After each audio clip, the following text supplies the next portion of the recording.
edition of Root for Our Weight this month. My name is Mark Davis. The co-host is George Kasdan.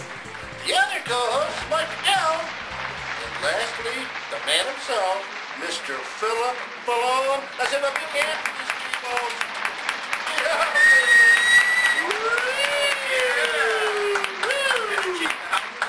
I clap for thee, not for the It's January 2010. What do you got to say, George?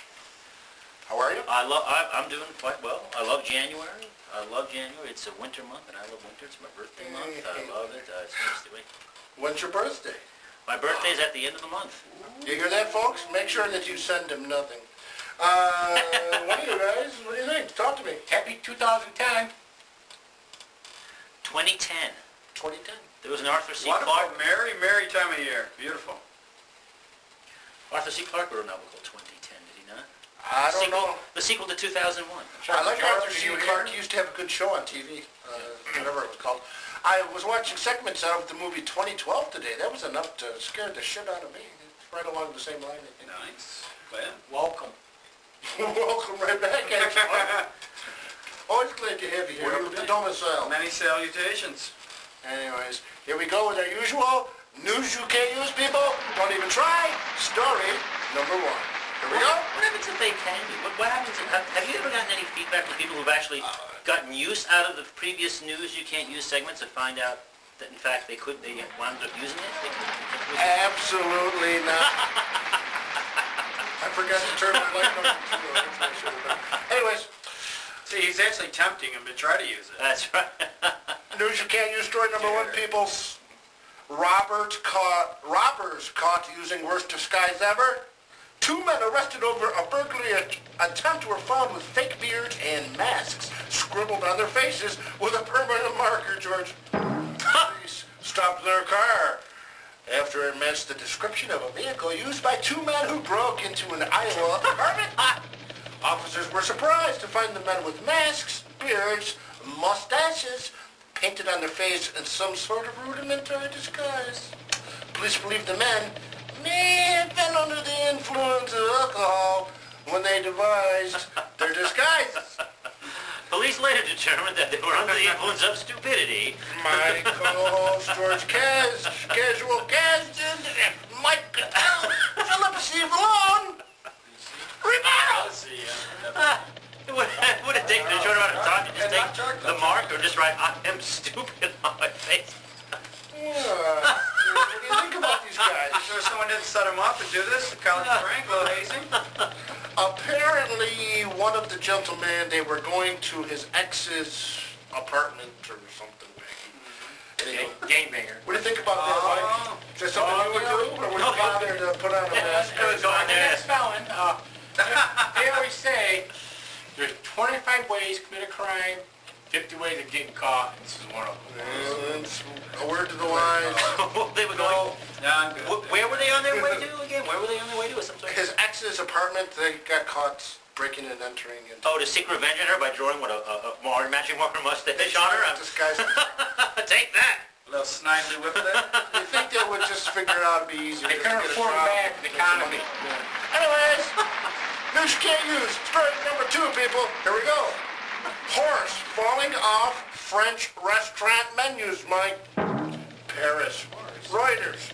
Many people love horses, but many French people love them even more with a side of salad, Phil. Horse to board? Yay or nay?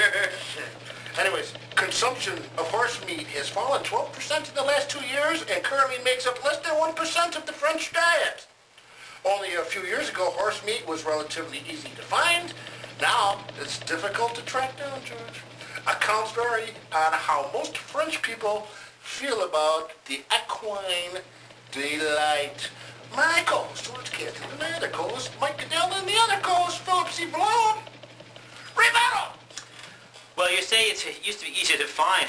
I mean, what was that like out in the field? Trust me, my friend.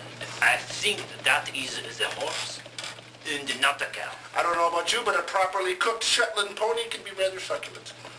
Well, for a nation that finds Jerry Lewis hilarious, would they not also find horse meat a culinary delight until it dawned on them, you know, wait a minute, Jerry Lewis is a buffoon. And this is horse meat, not cow beef. It's not beef. You know? Horse meat? Horsing around? Horse meat?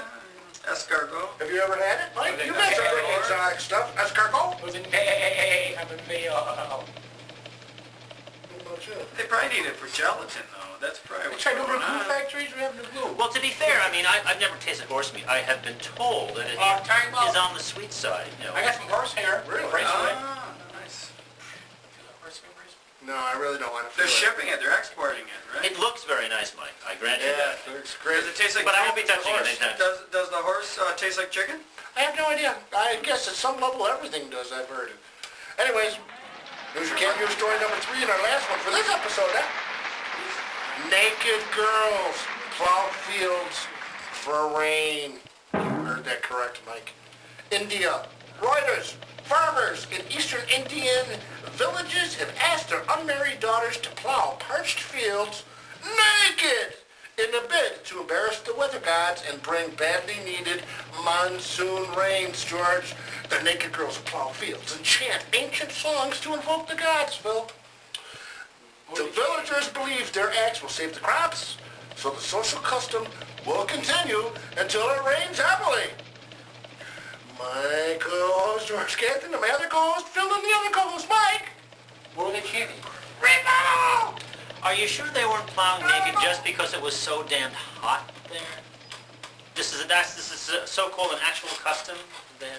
Yeah, it's the real deal. So what do they think? The Indian It's gods? religious. They do it for God. They stare at each other's daughters, naked daughters, for God. So I'm the thinking about moving there, people. so the Indian, Indian the ritual gown or whatever. the Indian they gods look down and see naked girls plowing the dried fields and say, and so it has come to this. All right, let it rain already. That's why the U.S. started It to wasn't lag raining, behind. it was We're not doing country. enough of that. Oh. You guys, what do you think I'm about this baffled. custom? Man, I don't know. I thought you were Phil. No, I'm baffled. You are baffled. And The gods weren't rainy. They were spoogy. Oh. it's a good thing that the camera didn't pick that up. Unless you want to say it again. Spoogy? It was terrible. Everybody's going to hell. All right, that'll be enough of that. Anyways, we're going to move on to our next segment. Segment number 2. This is Real or Fake Allies, people.